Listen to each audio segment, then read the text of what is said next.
श्रोते हो नमस्कार. उद्योग साधना नवी वाटचालच्या ह्या कार्यक्रमात आपले मनःपूर्वक स्वागत. उद्योग साधना नवी वाटचाल या कार्यक्रमातर्फे DEIS सादर करत आहे उद्योग साधना शिष्यवृत्ती अर्थात एंटरप्राइज एज्युकेशन स्कॉलरशिप. तर तुम्हाला ह्या कामाकरता उत्तेजन देण्याकरता आम्ही ही स्कॉलरशिप अनाउन्स करतोय. एक कुठला तरी व्यवसायाचा आराखडा तयार करा. त्याच्यामध्ये त्या व्यवसायाची संकल्पना असली पाहिजे, त्याचं नेमकं उत्पादन किंवा सेवा कोणची असेल ते असलं पाहिजे, त्याचे ग्राहक कोण असतील हे असलं पाहिजे. त्याच्याकरता तुम्हाला रॉ मटेरियल किंवा माल काय लागेल, कच्चा माल काय लागेल ते असलं पाहिजे. त्याच्याकरता तुम्हाला मशिनरी इक्विपमेंट कोणतं लागेल हे असलं पाहिजे. आणि त्याच्याकरता तुम्ही वित्त कसं उभं कराल ह्याची माहिती असली पाहिजे. आणि अशा तत्सम ज्या गोष्टी तुम्हाला सुचतील त्या गोष्टींची एक लेखाजोखा तयार करा, एक प्रकारचं प्लॅन तयार करा आणि तो लिहून आम्हाला पाठवा. आम्ही त्यातून ज्याला आम्हाला जर आवडलं तर त्यातल्या 2 किंवा 3 ग्रुप्सना आम्ही इथे स्टुडिओमध्ये सुद्धा जमलं तर बोलवू प्रेझेंटेशन करण्याकरता. आणि तुमच्यापैकी 5 जणांना आम्ही अशी स्कॉलरशिप देणार आहोत की महाराष्ट्र उद्योजकता विकास केंद्र किंवा तत्सम काही ज्या ट्रेनिंग संस्था आहेत त्यांचे जे ट्रेनिंग प्रोग्राम चालतात उद्योजकतेचे त्याच्यामध्ये एक साधारणपणे 1500 रुपयाची स्कॉलरशिप म्हणजे त्यांची जी काही फीस असेल त्याच्यातलं 1500 रुपये आम्ही DEIS संस्थेतर्फे स्कॉलरशिप म्हणून तुम्हाला देऊ.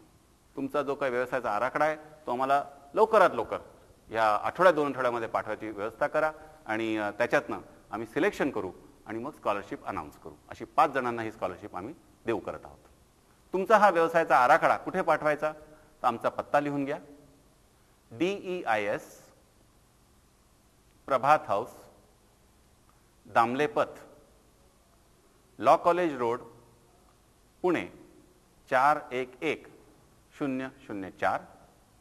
तुम्हाला वाटलं तर ईमेलवरती सुद्धा तुम्ही तुमचा व्यवसायाचा आराखडा पाठवू शकता. ईमेल आहे DEISPUNE@gmail.com. हा आराखडा तुम्ही इंग्लिश, मराठी किंवा हिंदी कुठल्याही भाषेमध्ये पाठवू शकता. श्रोत्यांच्या पुन्हा एकदा माहितीसाठी सांगून देतो, आपल्या उद्योग साधनाची निगडीत enterprise-education.in ही फ्री वेबसाईट आहे. श्रोते हो नमस्कार. उद्योग साधना नवी वाटचाल याच्या ह्या भागामध्ये आपले पुन्हा एकदा स्वागत. आजचा आपला विषय आहे बिझनेस कम्युनिकेशन. आता मी ह्या आपल्या विद्यार्थी मित्रांना एक प्रश्न विचारू इच्छितो की संवाद साधणे किंवा कम्युनिकेशन करण्याचा नेमका अर्थ काय. मी मुद्दाम तुम्हाला विचारतोय. आपले विचार दुसऱ्यांना सांगणे. ठीक आहे. आता मी मंदारला माझा एक विचार सांगून टाकला आणि मंदारने तो ऐकलाच नाही तर मग कम्युनिकेशन झालं का. त्यांनी पण त्याचे विचार त्या संदर्भातले मांडले पाहिजे. त्यांनी पण विचार मांडले पाहिजे. हा मंदार, अजून काय. कम्युनिकेशन स्किल्स म्हणजे आपण जे विचार दुसऱ्यांना सांगतो आहेत ते त्या दुसऱ्या माणसाला पटवून देणे म्हणजे तुम्ही जेव्हा कम्युनिकेशन करता तेव्हा तुम्हाला काय कम्युनिकेट करायचं आहे ह्याची क्लॅरिटी पाहिजे. त्याला म्हणतात गोल क्लॅरिटी इन कम्युनिकेशन. म्हणजे तुम्हाला काय सांगायचं आहे नेमकं त्याची क्लॅरिटी पाहिजे. जेव्हा दोघं बोलत असतात तेव्हा दुसऱ्याला समजेल अशा भाषेत बोलता आलं पाहिजे. हां, there has to be a common language in which the communication takes place. मी एका भाषेत बोलतोय आणि तुम्ही एका भाषेत बोलताय, दोघंही एकमेकांचं ऐकायला तयार नाहीत, समजायला तयार नाहीत, मग ते कम्युनिकेशन होत नाही. हां, तर communication happens only when there is a common language. आणि अजून एक आहे की समजा आता माझी एक संस्था आहे आणि मंदार हा एक माझा मॅनेजर आहे आणि त्यानंतर अक्षता तिकडे बसलेली ती माझी असिस्टंट मॅनेजर आहे. तर मी मंदारला एखादा निरोप दिला आणि तो निरोप अक्षताला त्यांनी द्यायचा आहे तर तो सेम निरोप पोचला पाहिजे की त्याला पाहिजे तर उलटा सुलटा देऊ शकतो. That means there should not be any hierarchical distortion in communication. कुठल्याही संस्थेमध्ये जेव्हा आपण कम्युनिकेट करतो तेव्हा त्यात हायरार्किकल डिस्टॉर्शन नाही घडली पाहिजे. म्हणून बरेचदा काय करतात, महत्त्वाचे जे निरोप असतात कम्युनिकेशन असतात ते नेहमी रिटनमध्ये देतात, नाही तर मग त्याच्यामध्ये डिस्टॉर्शन होण्याची शक्यता असते. बिझनेस लेटरचं वैशिष्ट्य काय. बिझनेस लेटर म्हणजे नेमकं काय करतं. एखाद्या बिझनेस करता आपण लेटर लिहितोय त्यात काय असायला पाहिजे.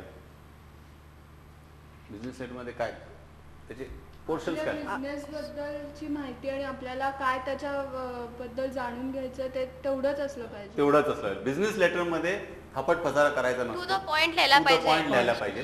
तुम्हाला समजा एका ठिकाणून काहीतरी मागवायचं आहे तेवढंच लिहिलं पाहिजे की मला ह्या एवढ्याचा माल एवढा पाठव.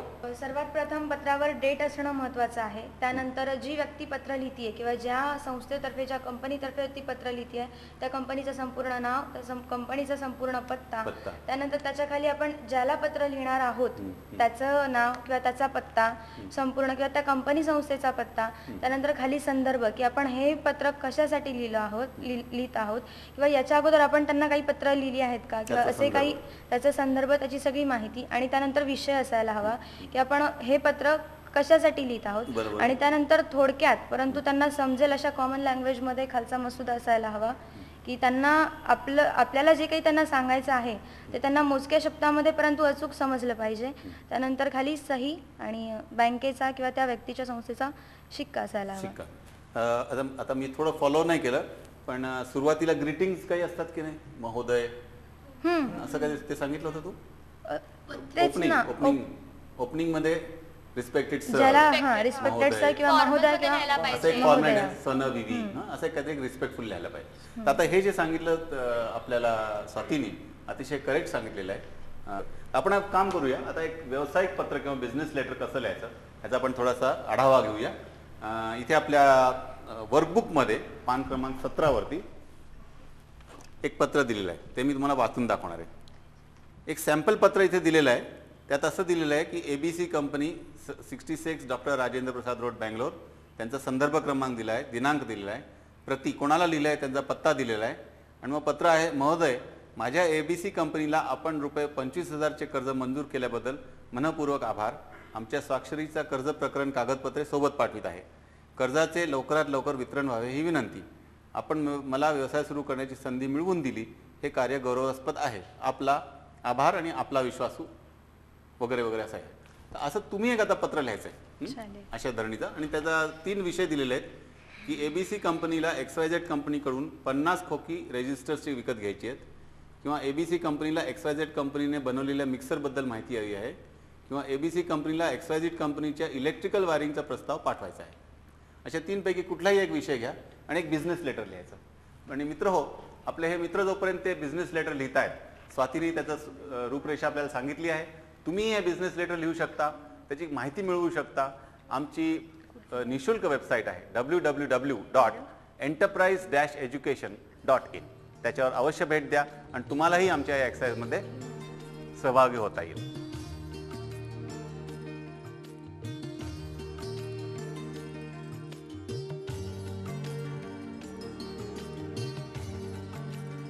आपण पाहत आहात उद्योग साधना नवी वाटचाल.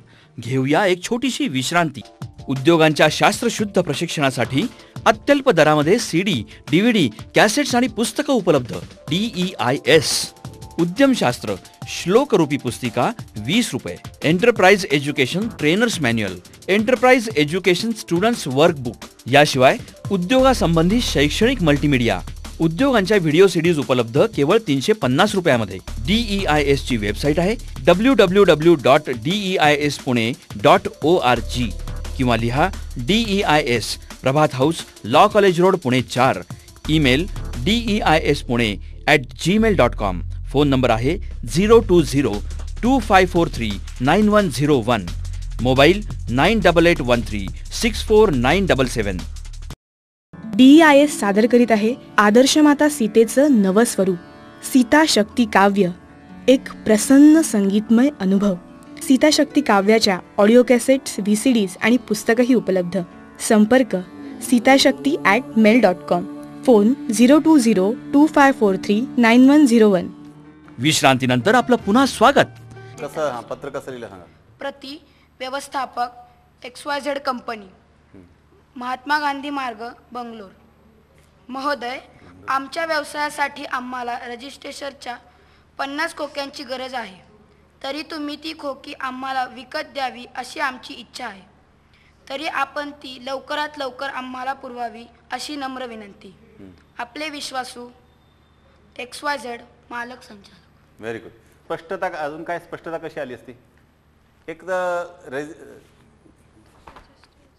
रजिस्टर्स असा तो शब्द आहे, ते प्रॉडक्टचं नाव करेक्ट पाहिजे.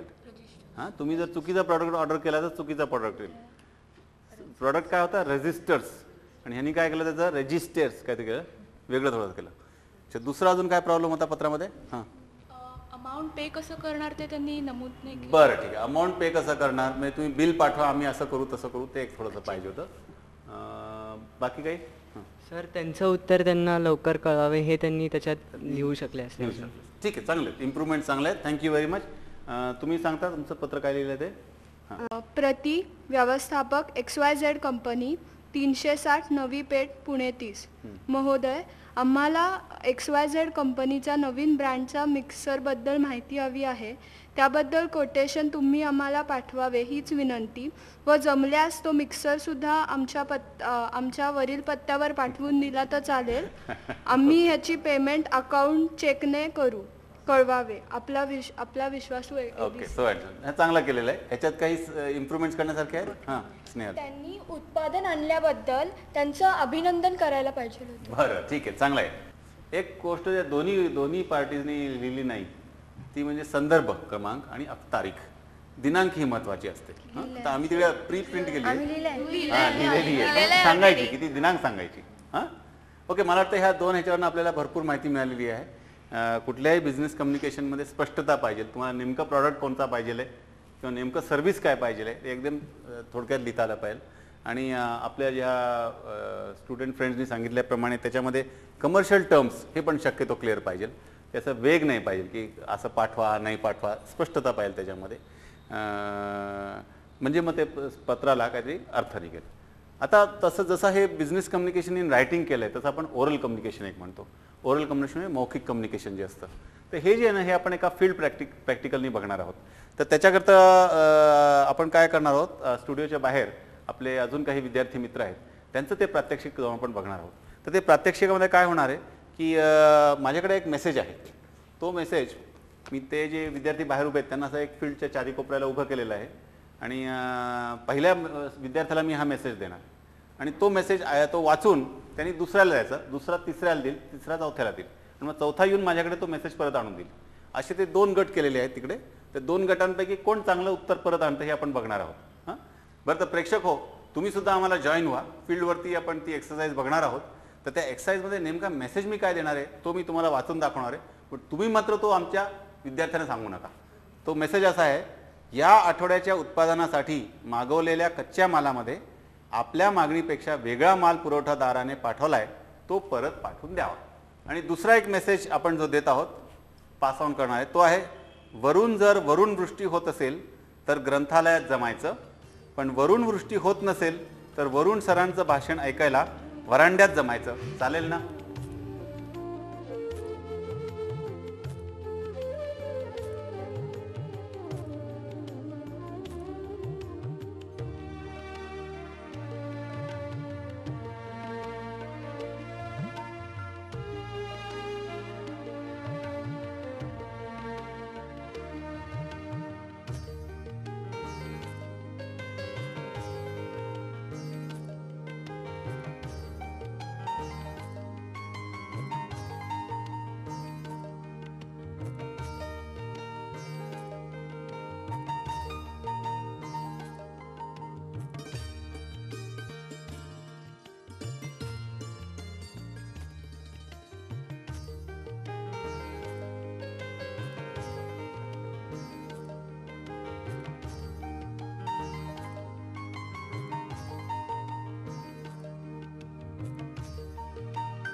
बरं, आपण आता सगळ्यांनी तो गेम बघितला पाहिजे. हां, श्रोते हो, तुम्ही पण गेम बघितला. आता माझ्याकडे ह्या दोन्ही मेसेजेस जे पासआउट केले होते त्याचे रिझल्ट्स आलेले आहेत. शेवटच्या मुलांनी मला काय आणून दिला. पहिला आपला मेसेज जो होता तो मटेरियल सप्लायबद्दल होता. या आठवड्याच्या उत्पादनासाठी मागवलेल्या कच्च्या मालामध्ये आपल्या मागणीपेक्षा वेगळा माल पुरवठादारांनी पाठवला, तो परत पाठवून द्यावा. आणि हा जेव्हा 4 मुलांनी आपसात पास केला तर एक गमतीदार उत्तर आलंय शेवटच्या मुलांनी, या आठवड्यासाठी जो कचरा माल दिला आहे तो परत द्यावा. हा आमचा फर्स्ट राऊंड झाला. त्यानंतर आम्ही त्यांना समजवलं की बानी थोडं काळजी घ्या. मग सो सेकंड राऊंड झाला आहे आपला. तो पण इंटरेस्टिंग झालेला आहे की जर वरुणवृष्टी होत असेल तर ग्रंथालयात जमायचं, पण वरुणवृष्टी होत नसेल तर वरुण सरांचं भाषण ऐकायला वरांड्यात जमायचं. त्याचं जे फायनल मुलांनी उत्तर आणलंय, वरुण जर वृष्टी होत असेल तर वाचनालयात बसायचे, वरुण जर वृष्टी होत नसेल तर वरुण सरांच्या लेक्चरला जायचे. पण आता हे का झालं असं आहे, थोडं डिस्टॉर्शन का झालं दोन्ही केसमध्ये, काय घडलं होतं? श्रवणशक्तीचा अभाव. श्रवणशक्तीचा अभाव. म्हणून ह्याला काय करायला 2 गोष्टी. हां बोला. शिवाय कम्युनिकेशन करताना जर एकाने थोडा त्याच्यात बदल करून सांगितला तर पुढच्याला म्हणजे बदल केलेला कळणार, त्याला फक्त एवढंच कळतं की म्हणजे त्याला वाटतं मूळ मेसेज तसाच आहे. आणि मग अशा थोडे बदल होत नंतर तो मेसेज चेंज होतो. ह्याच्याकरता 2 महत्त्वाच्या गोष्टी आहेत. सांगताना परफेक्ट सांगायचं, सांगणाऱ्यांनी स्पष्ट सांगितलं पाहिजे, सांगणाऱ्यांनी परफेक्ट, आणि दुसरं ऐकताना हा आपला त्याच्यातला बेसिक गाभा आहे. सांगणाऱ्यांनी स्पष्ट सांगितलं पाहिजे, ऐकणाऱ्यांनी लक्षपूर्वक ऐकलं पाहिजे. आता आपण जी एक्सरसाइज करणार आहोत त्याचं नाव आहे हॅलो हॅलो, अर्थात टेलिफोनवरती बिझनेस कम्युनिकेशन कसं करायचं. त्याच्याकरता मला 2 व्हॉलेंटियर्स पाहिजे आहेत. एक ह्या बाजूनी कोण, रोहित तू येतस, आणि तुमच्या बाजूने कोण आहे, अक्षता. ओके, प्लीज तुम्ही दोघं उभे राहा. तुमच्याकडे फोन्स आहेत. बरं, आता आपण असं गृहीत धरतोय की रोहित हा एक इलेक्ट्रिकल अप्लायन्सेस मॅन्युफॅक्चरर आहे. तू तुझ्या कंपनीला काही पण नाव दे, मिक्सर किंवा असं कुठलं तरी. आणि अक्षतानी तो अप्लायन्स तुझ्याकडनं घेतलेला आहे विकत, आणि तिला कंप्लेंट आहे, ते अप्लायन्स बंद पडलेला आहे. तर मग आपण बघणार आहोत की ही कंप्लेंट कसं करते आणि तो ती कंप्लेंट कशी हँडल करतो, आणि बाकीच्या लोकांनी मग त्याच्यावरती सूचना द्यायच्या आहेत. Okay, your time starts now. Hello, Rohit electricals here. Hello, मी अक्षता काळे बोलतेय.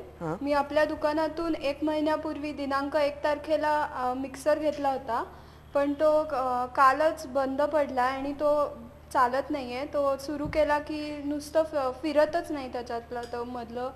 तर मला आपल्याकडून तो दुरुस्त करून हवा आहे. ठीक आहे, आपण आता परवा तो मिक्सर घेऊन आमच्या दुकानामध्ये या. आम्ही तो काय प्रॉब्लेम झाला बघतो, आणि जर केस खूपच गंभीर असेल तर आपल्याला रिप्लेस करून मिळेल, नाहीतर मग आपण त्याच्यात दुरुस्त करून आपल्याला देऊ. धन्यवाद. धन्यवाद. Satisfied? Are you satisfied with this answer? Okay okay. तुमच्या लोकांना काय कमेंट आहे का, कोणाला काय? कंप्लेंट केली की मिक्सर तुमच्याकडून जो नेला होता तो व्यवस्थित सुविधा देत नाहीये. तर मग रोहितने त्यावर उत्तर दिलं की आम्ही परवा तुम्हाला देऊ. तर रोहित परवा देऊ की परवा घेऊन यायला सांगितलं? परवा घेऊन यायला सांगितलं, परवा दुरुस्त करून देऊ असं त्यांनी सांगितलं. तर पहिली गोष्ट की त्यांनी आपल्या गिरायकांची म्हणजे अक्षताची गैरसोय पाहता त्यांनी परवा न देता त्याच दिवशी किंवा लगेचच तिला तो मिक्सर रिपेअर करून द्यायला हवा होता, किंवा तिला तो मिक्सर आणून घ्यायला येऊन सांगायला हवा होता, की जेणेकरून गिरायकांची गैरसोय होणार नाही. बरं, ठीक, गुड. माझ्या दृष्टिकोनातनं रोहितचा हा त्याचं सर्व्हिस प्लॅन किंवा सर्व्हिस प्रकारचे त्याच्या काय गॅरंटीज आहेत, काय वॉरंटीज आहेत त्याच्यावर अवलंबून आहे की तो ताबडतोब देईल, रिप्लेसमेंट देईल की नाही देईल. गॅरंटी किंवा वॉरंटी समजते तुम्हाला ना? गॅरंटी पिरियडमध्ये कसे असतात, फ्री रिपेअर्स असतात किंवा रिप्लेसमेंट असतं, किंवा त्याची काय स्कीम आहे हे मला आता माहीत नाही आहे. तर कदाचित अक्षताने ते जर क्लिअर करून घेतलं असतं की आत्ता तर हे वॉरंटी पिरियडमध्ये आहे किंवा गॅरंटी पिरियडमध्ये आहे, तर तुम्ही हे मी आणून देते, तुम्ही मला नवीन द्या, असं करून जर एक अक्षता बोलू शकली असती. पण तिला कदाचित ते क्लिअर नव्हतं किंवा ह्याचे काय गॅरंटी पिरियड किंवा वॉरंटी पिरियड्स काय, म्हणून तिने ते इन्सिस्ट नाही केलं, आणि त्याच्यामुळे तो जे बोलला ते तिने ॲक्सेप्ट करून घेतलेलं आहे, असं एक मला दिसतंय. तर मित्र हो, एकंदरीत आपला हा जो भाग आहे बिझनेस कम्युनिकेशनचा, ह्याचा सारांश असा निघतो की बिझनेस कम्युनिकेशनमध्ये गोल क्लॅरिटी ही महत्त्वाची आहे. आपल्याला काय साध्य करायचं आहे त्याप्रमाणे आपलं कम्युनिकेशन झालं पाहिजे. त्याच्यामध्ये यूज ऑफ कॉमन लँग्वेज पाहिजे आपल्या दोघांनाही, म्हणजे आपल्याला ज्याच्याशी कम्युनिकेट करायचं आहे किंवा संवाद साधायचा आहे तो आणि आपल्यामध्ये भाषा ही एकच पाहिजे. त्यानंतर जो कुठला मेसेज आपण देतो तो मेसेज डिस्टॉर्ट नाही झाला पाहिजे, तो स्पष्टपणे शेवटपर्यंत पोहोचला पाहिजे. अशा या 2-3 गोष्टींचं आपण लक्ष दिलं आणि कुठल्या प्रकारचे कम्युनिकेशन अप्रॉप्रिएट राहील, म्हणजे पत्र लिहिणं आहे, ईमेल आहे किंवा टेलिफोन आहे किंवा ओरल कम्युनिकेशन आहे, हे आवश्यकतेनुसार ते आपण बिझनेस कम्युनिकेशन वापरू शकतो आणि आपला व्यवसाय वाढवू शकतो. आपण बऱ्याच वेळेला टी व्हीवरती जाहिराती बघतो. एक उदाहरण घेऊया की एका विशिष्ट साबणाची जाहिरात आपण टी व्हीवरती बघतो आणि तो साबण विकत घेण्याकरता आपण दुकानात जातो आणि नेमकं त्याच वेळेला दुकानदाराकडे तो साबण नसल्यामुळे आपण दुसरा कुठला तरी साबण विकत घेऊन घरी परत येतो. आपल्याला यात काही विशेष वाटत नाही, पण जो मॅन्युफॅक्चरर असतो साबणाचा त्याच्या दृष्टीने तो एक साबणाचा सेल त्याचा कमी होतो. आणि त्याचप्रमाणे आपण जेव्हा तो साबण विकत घेऊन घरी येतो त्यावेळेला जर का आपल्याला तो साबण आवडला तर आपण त्याच साबणाचा परत वापर करतो. थोडक्यात म्हणजे त्या उद्योजकाचं बरंच इनडायरेक्टली नुकसान होतं आणि त्याच्याच बरोबरीने आपण इतर लोकांनाही सांगतो की हा साबण चांगला आहे, तुम्ही हाच वापरून बघा. या गोष्टीकडे जर का तुम्ही सिरियसली लक्ष दिलं तर सगळ्यात मेन प्रॉब्लेम म्हणजे जो साबण फॅक्टरीत तयार झालेला असतो तो दुकानदारापर्यंत पोचलेला नसतो योग्य वेळेला. कंपनीचं अतोनात नुकसान होतं कारण त्यांनी खूप मोठी जाहिरात केलेली असते, लाखो रुपये जाहिरातीवरती खर्च केलेले असतात आणि नेमका तो साबण विकत घ्यायला तयार झालेला माणूस जेव्हा दुकानात जातो तेव्हा त्याला तो साबण मिळत नाही. या सर्व प्रक्रियेला आम्ही मॅनेजमेंट जार्गनमध्ये लॉजिस्टिक्स म्हणतो. लॉजिस्टिक्स म्हणजे एखादी वस्तू किंवा रॉ मटेरियल मॅन्युफॅक्चररपासून एंड युजरपर्यंत पोचवणे, योग्य वेळी ते सामान पोचवणे हे खूप महत्त्वाचं असतं. आणि याच्यात जर का तुम्ही नीट लक्ष दिलं तर तुमच्या लक्षात येईल की जेव्हा माल बनतो तो फॅक्टरीतून ट्रान्सपोर्ट करून वेगवेगळ्या राज्यातल्या त्यांच्या गोडाऊन्समध्ये जातो. त्या गोडाऊन्समध्ये एखादं जर का त्यांनी काही स्कीम केलेली असेल की एका साबणाबरोबर दुसरा साबण फ्री, तर त्याचं वेस्टर्न आणि त्याचं पॅकिंग वेगळ्या प्रकारे करून आणि मग तो दुकानदारापर्यंत माल वेळच्या वेळी पोचवणे हे खूप महत्त्वाचं असतं. आणि यातली कुठलीही गोष्ट जर का योग्य वेळी घडली नाही तर आपल्याला ती वस्तू योग्य वेळेला मिळत नाही आणि त्याच्यामुळे त्या मॅन्युफॅक्चररचं नुकसान होतं. भारतात जो माल विकला जातो त्याचं डोमेस्टिक लॉजिस्टिक्स असं आम्ही त्याला म्हणतो. तर या दोन्ही क्षेत्रात म्हणजे डोमेस्टिक लॉजिस्टिक्स आणि इंटरनॅशनल लॉजिस्टिक्स या दोन्ही क्षेत्रामध्ये नवीन उद्योजकांना भरपूर वाव आहे. आता याच्यात मुख्यतः ट्रान्सपोर्ट, वेअरहाऊसिंग आणि त्याच्यानंतर इम्पोर्ट एक्सपोर्ट प्रोसिजर्स, याच्यामध्ये डॉक्युमेंटेशन येतं, याच्यामध्ये कस्टम क्लिअरन्स येतो. या विविध विषयामध्ये तुम्ही तरुण लोक नक्कीच यशस्वी होऊ शकता. आणि याच्याकरता एक महत्त्वाची गोष्ट म्हणजे तुम्हाला त्याची आवड पाहिजे, शिकण्याची आवड पाहिजे, काम करण्याची आवड पाहिजे. आणि एकदा तुम्ही कष्ट या पर्टिक्युलर बिझनेसमध्ये कष्ट केलेत तर या कष्टांचं तुम्हाला 100% यश मिळू शकतं.